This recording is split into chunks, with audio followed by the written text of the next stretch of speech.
All right, what up, people? It's your boy Chig from Boone Eagle Eye coming to you tonight with a very late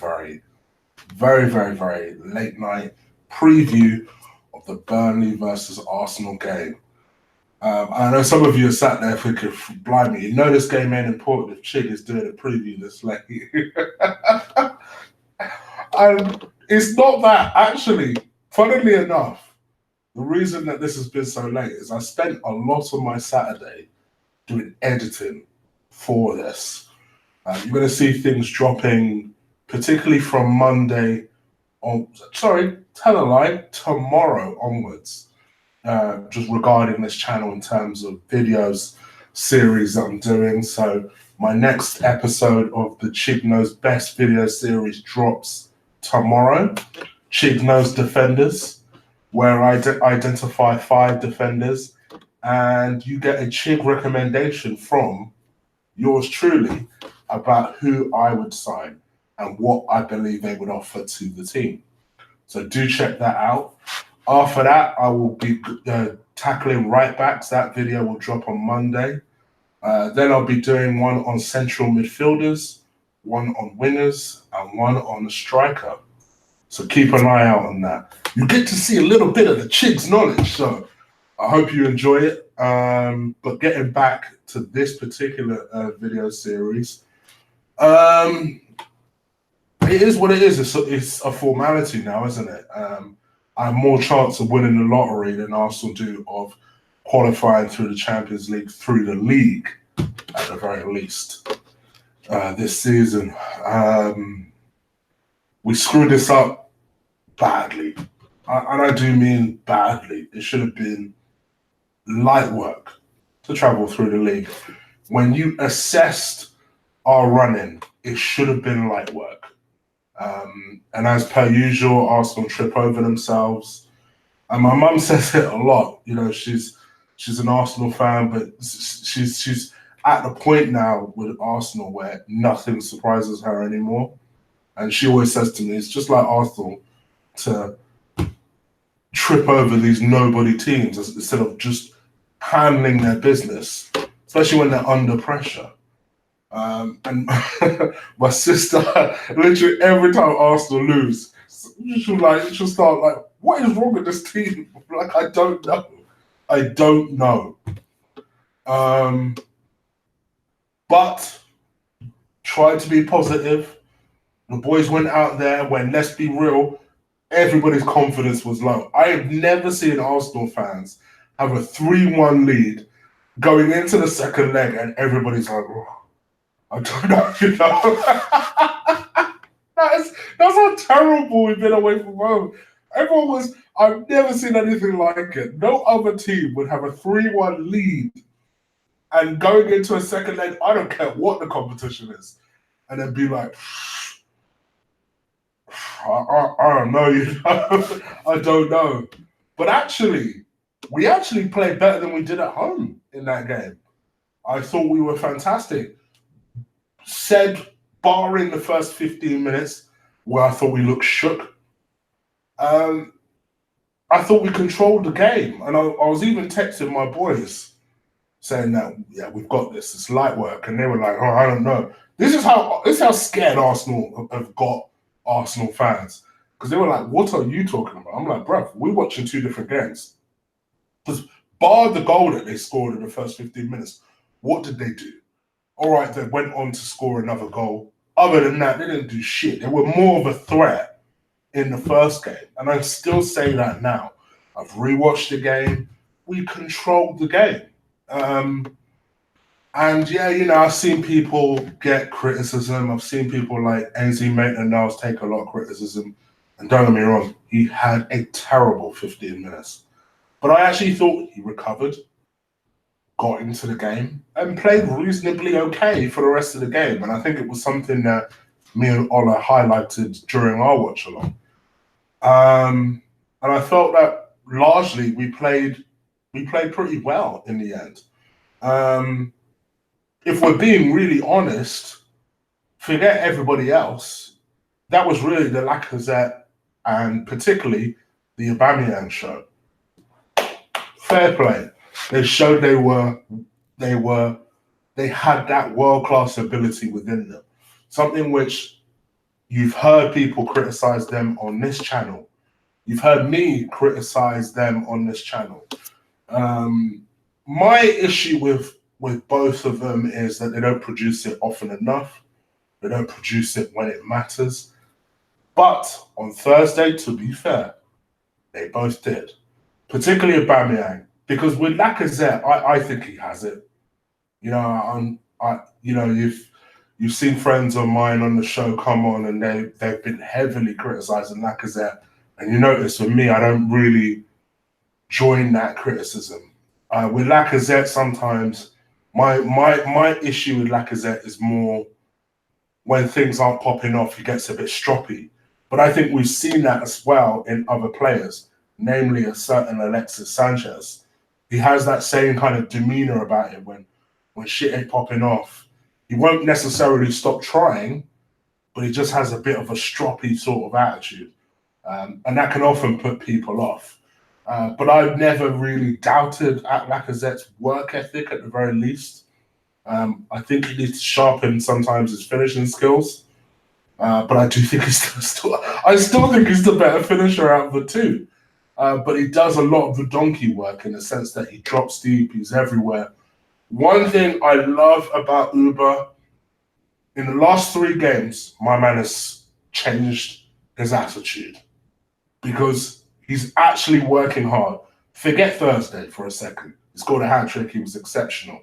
But actually, I see a difference in the way he's working the back line, working the defenders, closing people down. He's doing more, noticeably doing more, which I like, and I hope he keeps that up. Because for me, I can only speak for myself as an Arsenal fan. That's all I want to see. I just want to see a striker chasing, closing, making it difficult for a defender, forcing the defender to make a mistake. Speaking as someone who once upon a time, a long time ago, who used to play as a defender, nothing was more scary than some athletic dude running at you, trying to close you down. As defenders, we ain't the greatest with the ball. We don't particularly want the ball. All we want is that ball away from our area. So there's nothing more scary than someone just closing you down all the time. And I think Lacazette I think Aubameyang, Lacazette's always had that in this game. But Aubameyang is starting to add that more into his game. And I'm really enjoying that. But I don't even know why I'm talking about these two, because I don't actually expect any of these two to play, and nor should they. I think they should be well rested. I think for me, there is a little bit of a concern, excuse me, because I don't think we played that well when we've had a lot of rest. But I, again, don't want us to pick up injuries ahead of, let's be real, our season in a nutshell is that final. So we have to give ourselves the best possible chance of winning that final. But like I said, we don't tend to play well when we've had a rest. So I am worried. But I still think resting them is the option. Resting them is the move.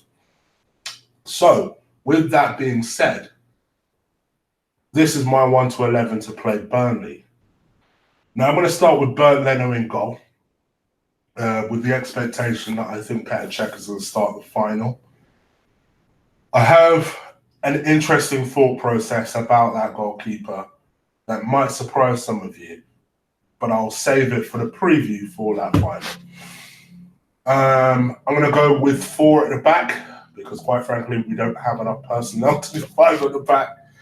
So I'm going to go with Lichtsteiner as right back.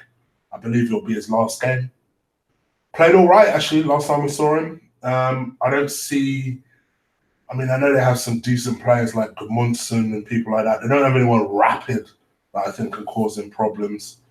And I think give him an opportunity to sign off his Arsenal career, brief Arsenal career, in style.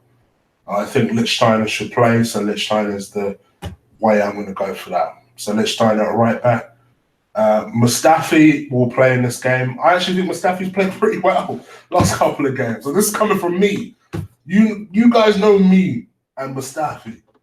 But I have to be real. Mustafi's played well the last couple of games. Arguably was unlucky not to start in the last game. But I would play him in this game. I feel like it could be his last Arsenal last Arsenal appearance. So I said give him an opportunity again to sign off in style. But I play Mustafi in this game.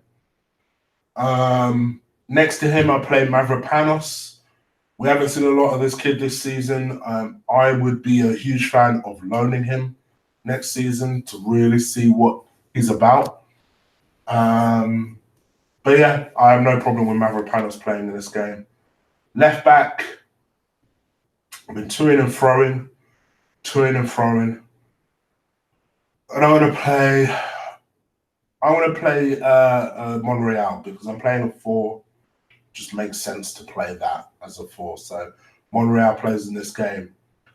In central midfield, I'm going to go with Mohamed El Nene. Yeah, it is what it is. So yeah, Mohamed El Nene plays in this game. I really don't want to play Guendouzi and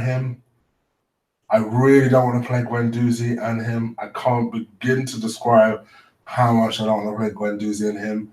I've got a feeling the boss is going to opt for that option. I just remember how badly they played against Everton, and I can't do it. So I'm going to play Joe Willock in this game. Yeah, I just think the youthful exuberance of Joe Willock would be interesting. I think what Emre will probably opt to do is play Guendouzi and El Nene, and then maybe bring on Joe Willock. But I'd start Joe Willock from the start. Do you know what? Scratch that. I'm going to go with Guendouzi, and I'm going to go with Joe Willock. Bun El Nene. I don't give a damn. Bun him. Then I'm going to go with 3 across the middle, like 3 attackers. I'm going to go with Henrik Mkhitaryan. To be fair, he's been shit the past few weeks, but his last cameo, he did something. I actually noticed him. He laid on an assist as well. So let's see. I again expect this to be his last Arsenal start, shall we say. I won't say appearance, but start. So I'm going to go with Henrik Mkhitaryan on the right-hand side. In the middle, I'm going to go with Alex Iwobi. I think that is his position. He does have this habit of... See, for me, I don't think he likes playing on the right-hand side. And I do believe he gets more success on the left-hand side. But lately, that's not been working either.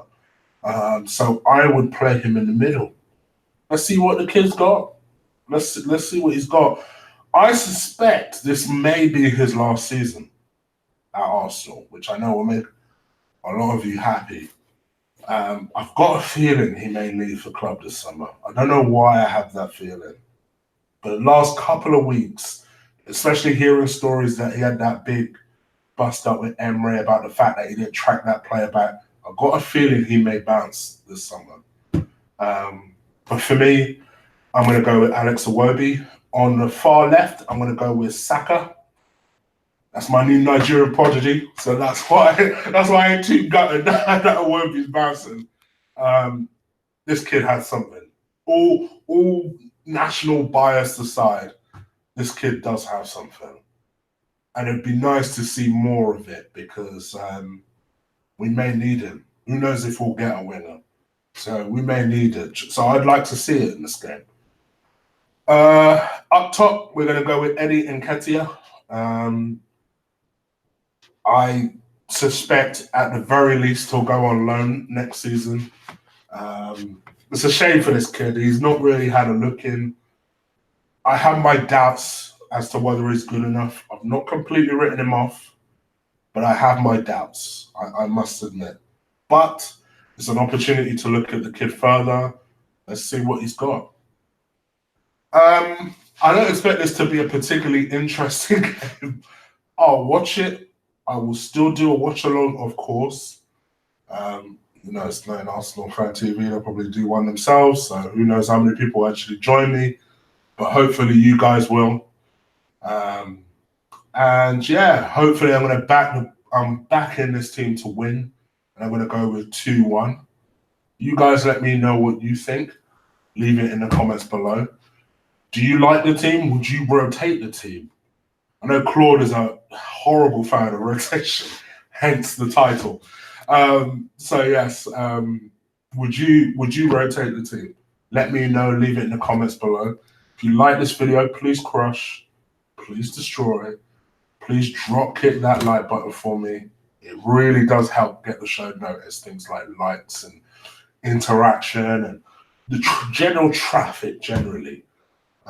Besides, your comments are going down lately. Don't think I ain't noticed. I read all my comments and respond to ones that aren't dumb, to be fair. So definitely leave some comments down below and make sure you hit that like button. I'll be back tomorrow what will I be doing tomorrow? I'll be doing a watch along, of course. I don't know if I'm going to do my end of season review tomorrow. It would make more sense to do it after the Europa League game. So with that in mind, I'm going to do it next Sunday. Well, not even.